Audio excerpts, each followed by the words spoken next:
I used to come to the laundromat on Tuesdays because it was cheaper before noon and because no one I knew was ever there. It was the kind of place where the floor always felt slightly damp and the TV in the corner played daytime court shows with the sound off. You learned to watch people's hands instead. Coins, socks, lint traps. That's where I first noticed her again. Not as my friend's mom. Not really. But as a woman standing too close to a washer that had already stopped. She was folding a fitted sheet like it had personally offended her. "Those things never behave," I said, mostly to fill the air. She looked up, surprised, then smiled like she was deciding whether to be polite or honest. "I've given up trying to make them neat. I just persuade them into submission." She said it quietly, like a confession. I laughed louder than I meant to. She noticed and tilted her head, amused, not embarrassed. I hadn't seen her in years. Not since college breaks, when I'd show up at my friend Mark's house and eat whatever was in the fridge without asking. Back then she was just Mrs. Alvarez, passing through rooms, asking if we wanted more rice, reminding us to take our shoes off. Now she was wearing a gray sweater with sleeves pushed to her elbows, a thin gold bracelet tapping softly against the metal table as she folded. "Hey," she said, squinting at me. "You're Mark's friend, right?" "Yeah," I said. "It's been a while." She nodded, like she felt the while too. There was a pause where neither of us reached for our clothes. The dryers hummed. Someone's phone buzzed and stopped. "You live nearby?" she asked. "Up the street. Basement apartment." I didn't know why I added that. Maybe to explain something. She smiled again, smaller this time. "Still here," she said. "That's nice." I watched her hands more than her face. The way she smoothed the fabric twice, even when it was already flat. The way she tucked a loose corner in, then let it go. I realized I hadn't texted anyone all morning. My phone was face down on the table, screen dark. Most days I'd open a message thread, type half a sentence, then delete it.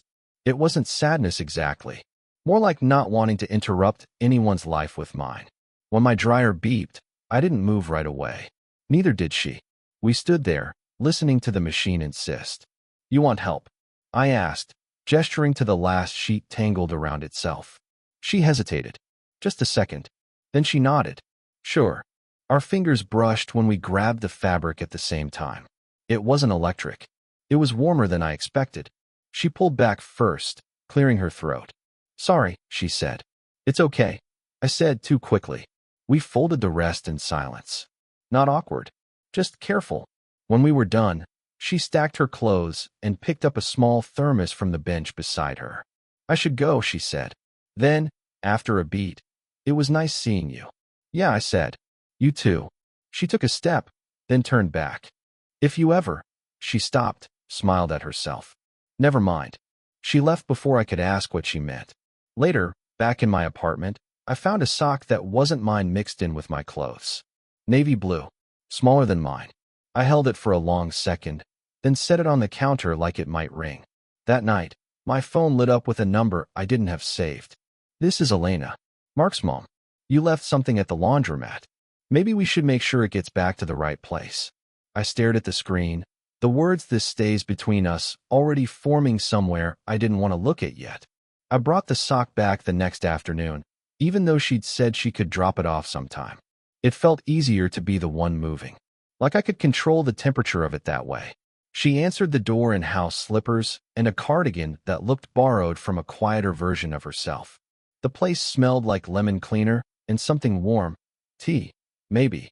Her hair was pulled back loosely, a few strands already giving up. "You didn't have to," she said, but she stepped aside anyway. "I know," I said. I was already out." She took the sock from me, holding it between two fingers like it was evidence. "I was wondering where this went," she said. Then, softer, "Thank you." We stood there a moment too long. The hallway clock ticked, loud in a way clocks only get when no one's talking. "Do you want some tea?" she asked. "I just made a cup." I nodded before thinking about it. We sat at the small kitchen table. She poured from a chipped mug into another one, careful not to spill. Chamomile. Steam curled up between us and disappeared.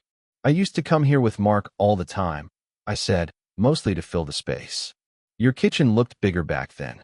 She smiled at that, looking down into her cup. Everything looks bigger when you're younger. I watched her stir the tea even after the honey dissolved. Round and round, like she was buying time. He doesn't come by much anymore, she said. Busy with his own life. Not bitter. Just factual. Yeah, I said. We all kind of scattered. She looked up then, really looked at me. You stayed. I shrugged. Somebody has to keep the laundromats in business. She laughed, brief and surprised. It landed between us and stayed. There was a pause where I thought about saying something real. About the basement apartment. About the way my phone stayed quiet unless I made the first move. Instead, I said, "This is good tea." Chamomile, she said. I drink it when I can't sleep. I imagined her awake at night. Kitchen light on. House settled around her. The thought felt too intimate, so I pushed it away. You're, what, 26 now? She asked. 25, I said. Almost. She nodded slowly. God, not judgment. Just time passing. I shouldn't, she started, then stopped. Her fingers tightened around the mug. Mark would think this is strange. The word this hung there, undefined. I nodded, even though I didn't know what I was agreeing to. I've thought about that, I said. I hadn't meant to admit it. About how it looks. She set her mug down carefully. And I imagined things then. Not scenes. Just possibilities. Running into each other again. Not running into each other. The way either one could hurt. I don't want to make anything complicated, I said. Her mouth curved, just a little. Life does that on its own. When I stood to leave, she walked me to the door. The space felt smaller now, like it had shifted while we weren't watching. At least let me give you this, she said, reaching out. She brushed a bit of lint from my sleeve with her thumb. It was nothing. It was everything. Her hand lingered half a second too long before she pulled it back. Take care, she said. You too, I said. I don't know why that moment stayed with me. Maybe because it felt like someone finally saw me, and then chose to step back anyway. After that, our routines started bending toward each other without either of us saying so. I tumbed my laundry for afternoons again. She started walking past the cafe on the corner around the same hour I took my break, always with that same thermos, always pretending not to check the window. Sometimes we talked. Sometimes we didn't. Both felt loaded. One day she didn't stop. I watched her pass from behind the counter, her reflection slipping across the glass. The bell never rang. I stood there longer than necessary, wiping the same spot twice. When my phone buzzed later, it was Mark asking if I wanted to grab a beer. I stared at the message, thumb hovering, then set the phone face down again. The next time I saw her was a week later, back at the laundromat. Different day. Evening. Fluorescent lights harsher at night. She looked tired. Not messy, just quieter. Her sweater was buttoned wrong, one off at the bottom. Hey, I said. She startled, then relaxed. Hey. We loaded machines side by side. No jokes this time. Just the clink of quarters, the whir of water filling metal drums. I haven't seen you, I said. I know. She closed the washer lid, kept her hand there. I've been busy. Busy could mean anything. I nodded like I understood. We sat on opposite benches. The TV was louder than usual. A commercial looped twice before either of us spoke. Mark called me, she said suddenly. My stomach tightened. Oh, nothing bad, she added quickly. He just asked how I was. Said you mentioned me. I hadn't. Not really. Just her name, in passing. Still, I hope that's okay, I said. She looked at me then, searching my face like she was trying to find the edge of something. What do you want? She asked quietly. Not accusing. Tired. I opened my mouth. Closed it. Thought of 10 answers. None that felt safe. I don't know, I said finally. Honest enough to hurt a little. She nodded, like that confirmed something she'd already suspected. That's the problem. The dryers finished before either of us moved. The beeping felt insistent, rude. A woman a few rows down glanced over at us, curious. I stood first, pulling my clothes out too fast, dropping a sock. Elena picked it up and handed it to me without our hands touching. Thank you, I said. She folded slower than usual, deliberate. When she finished, she didn't stack the clothes. Just held them against her chest. I should go, she said. Okay. She hesitated. Stepped closer. Close enough that I could smell the chamomile again. Her eyes dropped to my mouth, then flicked away, like she hadn't meant to look there. This isn't fair, she said. To you. Or to Mark. I know. Silence stretched. Not empty. Just full. Her hand lifted, then stopped midair. She laughed under her breath. Almost a scoff. God. I didn't move. Didn't trust myself to. She leaned in anyway. Not all the way. Close enough that I felt her breath against my cheek. The almost of it. For a second, I thought she might kiss me. Instead, she rested her forehead against my shoulder. Just there. Brief. Grounding. Then she stepped back, already putting distance between us. Good night, she said. Good night. She left with her basket pressed tight against her, like she was carrying something fragile. I stayed until the machines went quiet, replaying the moment where everything almost changed, and wondering if that was the point or the warning.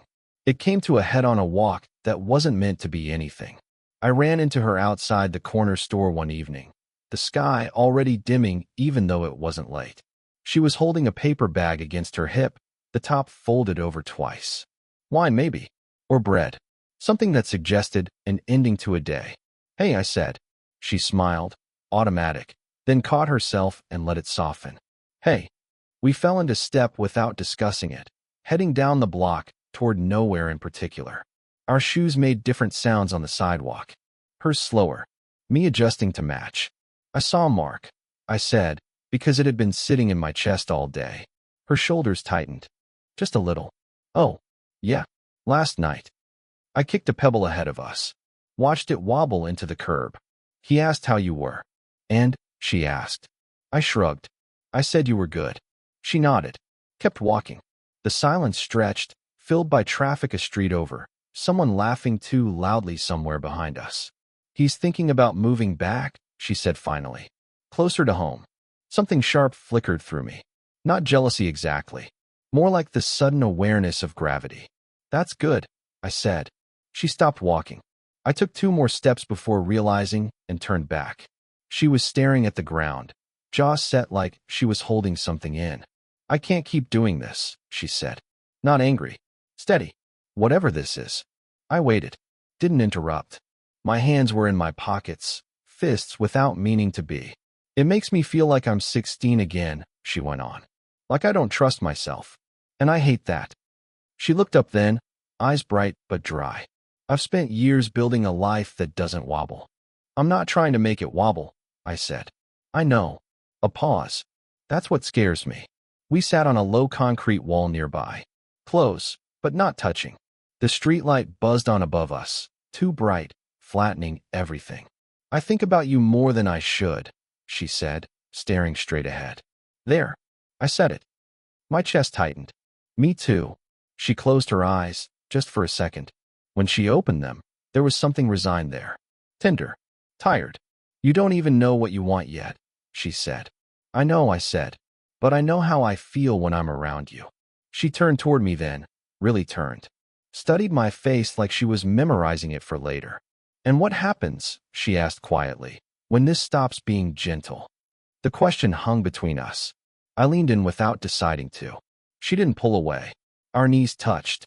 Her breath caught, not dramatically, just enough. I could see the line where she might say my name, or I might say hers, where it would tip into something we couldn't unlearn. Instead, she lifted her hand and rested it against my chest, feeling my heartbeat through the fabric. Tell me, she said softly, what are you really asking for? And I realized I didn't know if answering would save us, or end us. After that night, she disappeared from my days like someone turning down a dimmer switch instead of flipping it off. No more laundromat Tuesdays. No thermos sightings by the cafe. When I walked past her place, the downstairs lights stayed off, even early evening when I knew she used to read by the window. I told myself it was coincidence. Schedules change. People get busy. I stopped timing my routines. Started doing laundry at night. Let the cafe job blur into longer shifts. When my phone buzzed, I checked it too fast, then felt stupid when it wasn't her. A week passed. Then another. I finally saw her car in the driveway on a Sunday afternoon. Trunk open. Boxes stacked inside. My first thought was irrational. She's leaving. My second was worse. She didn't tell me. I stood there longer than I should have, keys in my hand, pretending to look for something in my backpack. She came around the side of the car and froze when she saw me. Oh, she said. Hi. Hey. I nodded at the boxes. Everything okay? Yes. Just organizing. She closed the trunk a little too hard. Mark's coming to stay for a bit. The words landed softly and still managed to knock the air out of me. Oh, I said. Again. Brilliant. She brushed her hands together like she was done with something messy. He's between places. It's temporary. Right. There was a pause where we both pretended this was normal. She didn't invite me inside. I didn't ask. I should have said something, she said finally. There wasn't a good moment. I wanted to ask when there ever was. Instead, I said, it's fine. She studied my face, like she was checking for damage. Are you okay? I nodded. Too fast. Yeah, of course.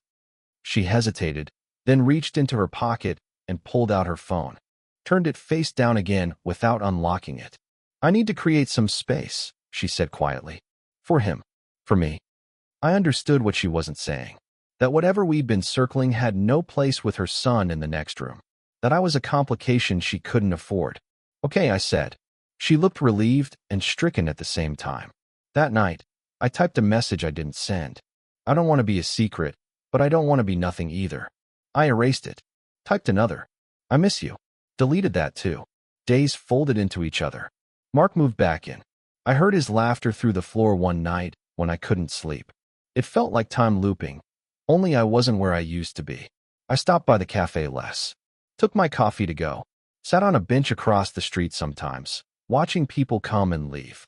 One afternoon, I realized I was waiting for her without admitting it. She never came. I didn't feel heartbroken. I felt paused, like life forgot to finish the sentence. One evening, I walked past her place and almost knocked. My hand hovered near the doorbell, close enough to feel the plastic warm from the sun. I stood there, listening to the house breathe. Then I stepped back, hands empty, and went home. The choice came on a Thursday night, ordinary enough that I almost missed it. I was taking the trash out when I heard the downstairs door open. Light spilled onto the porch, then her silhouette. She froze when she saw me, one hand still on the knob. Hey, she said. Hey. Mark's car wasn't in the driveway. I noticed that before anything else. The absence felt louder than presence ever did. She glanced behind her, then back at me. He's out with friends. I nodded. Okay. We stood there, the trash bag sagging between my fingers. Somewhere down the block, a dog barked once and stopped. Do you have a minute? She asked. I did. I always had. Inside, her kitchen looked the same and not at all. The counter cleared. No mug by the sink. The clock still ticked too loudly. She leaned against the counter instead of sitting, arms folded like she needed the structure. I've been avoiding you, she said. No preamble. And I owe you better than that. You don't owe me anything, I said. She shook her head. I do. A pause. She inhaled, slow, like she was bracing against something internal. I wanted this to fade, she said. I thought if I stayed busy, if I put the right people in the right rooms, it would. Her mouth curved, rueful. It didn't. My chest tightened. I stayed quiet. Let her have the floor. I'm not good at wanting things that don't fit, she went on. I spent a long time teaching myself not to. I don't fit. I asked gently. She looked at me then, really looked. You fit too well. That's the problem. Silence settled. Not heavy, just honest. I don't want to be something you regret, I said, or something you have to hide from your own life. She pushed off the counter and took a step closer, then stopped, like she was negotiating with herself. I'm scared, she said, of hurting you, of hurting him, of waking up one day and realizing I broke something I can't fix. I know, I said. I'm scared too. That surprised her. She smiled faintly. You hide it better. Not really. Another pause. The clock kept time for us. I'm not asking for forever, I said, the words steady even as my hands weren't. I just don't want to pretend this was nothing. She closed her eyes. When she opened them, there was relief there. And sadness. Both aloud. Okay, she said softly. Then we don't pretend. She reached out, tentative, and took my hand. Her thumb brushed once over my knuckle. A simple thing. Grounding. We stood like that for a moment. The contact quiet and deliberate. No rush. No reach beyond what was offered. She squeezed my hand, just once, then let go. Thank you, she said. For what? For saying it out loud. I nodded. Anytime. She walked me to the door. On the porch, she paused, then smiled at me. Not the careful one, not the automatic one. The real one. Good night, she said. Good night. I went upstairs feeling lighter and heavier at the same time. Like something true had been placed gently where a lie used to be. Tom didn't fix things. It just softened the sharp edges enough to hold them. Mark moved out again before summer ended. Nothing dramatic. Just life pulling him elsewhere the way it always had. Elena didn't tell me right away. I noticed because the house shifted. Less noise through the floor. Different light in the evenings. The return of the chipped mug by the sink when I passed the window on my way to work. We didn't rush back into each other. That was the quiet agreement. No declarations. No catching up on what might have been missed. Just small, deliberate overlaps.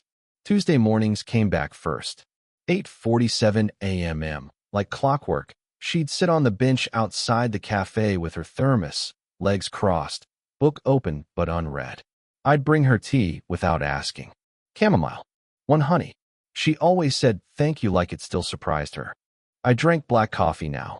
Somewhere along the way, I stopped needing the sugar. Sometimes we talked. Sometimes we didn't. Silence stopped feeling like something to survive and started feeling like something we shared. She had a habit of folding the napkin in half, then quarters, then smoothing it flat again. I liked watching her hands. She liked pretending not to notice. Life stayed life. Bills. Bad sleep. Days that arrived already tired. But it felt warmer, somehow. Less echo. One evening, months later, we walked the long way home after the cafe closed. Past the laundromat. Still damp floors, still muted TV. She laughed when I pointed out the washer that never quite drained right. You always notice things like that, she said. I notice when things almost work, I said. Feels familiar. She bumped her shoulder into mine. Not accidental. Not a big deal. At her door, she hesitated like she used to, then stopped herself from stopping. You coming in? She asked. Inside, the kitchen clock still ticked too loud. Some things didn't change. She poured tea. I leaned against the counter, watching steam curl and vanish. We stood close now. Easily. No negotiating with ourselves. This feels steady, she said. Not a question. Yeah, I said. It does. She reached for my hand the same way she had that night. Careful, intentional. This time, she didn't let go. Later, when we sat at the small table, knees touching, she rested her head against my shoulder like it had always belonged there. No fireworks. Just relief. I'm glad we didn't rush, she said quietly. Me too. Outside, a car passed. Somewhere, a phone buzzed and stopped. The world kept going, indifferent and kind. When I left that night, she kissed my cheek first, then my mouth. Simple. Certain. On the walk upstairs, I realized I wasn't replaying moments anymore. I was just in them. Sometimes love doesn't announce itself. Sometimes it just shows up on time, sits beside you, and stays. And that felt like enough.